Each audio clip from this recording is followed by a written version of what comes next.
Hi Bearcats, this is Asia bringing this week's ticker update. In recent news, the New York City Council passed legislation to legalize jaywalking. Jaywalking, defined as crossing a street outside of a crosswalk or against the light, is commonplace in New York City where people are just trying to get to where they need to go faster. On September 26th, the New York City Council passed a bill that would remove the NYPD's authority to ticket people for crossing streets outside of designated crosswalks, essentially legalizing the act.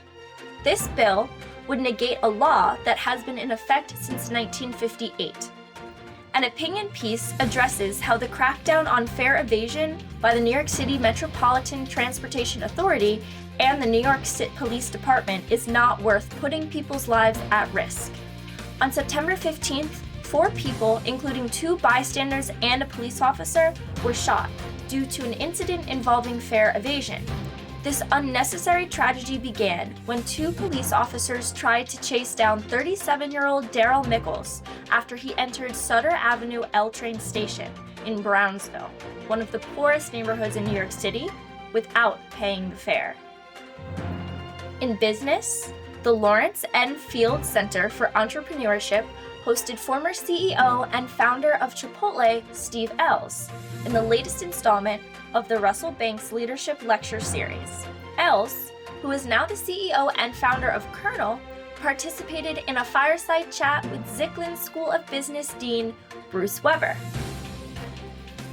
CUNY Outfits organized a flash fashion show in the Clivener Field Plaza after being unable to gain assistance from Baruch College or Baruch-affiliated organizations. The Not a Fashion Show included 13 models from various CUNY campuses who walked along the plaza showcasing their own outfits. Read about it now in the ticker's arts section. In science, New York City has launched a pilot program to combat its rat population by distributing contraceptive pellets called Contrapest. This initiative, named Flacco's Law in memory of an owl that died from rat poison, aims to provide a humane alternative to traditional extermination methods, while addressing concerns over the dangers of poisons to the extended ecosystem of New York City. The program will begin in selected neighborhoods with monthly inspections to evaluate its effectiveness, emphasizing a multifaceted approach to rodent control that includes proper waste management and community education. In sports, the Minnesota Timberwolves and New York Knicks have completed a bolt from the Blue Bizarre blockbuster trade that stunned the basketball world with its strange timing and peculiar player swapping.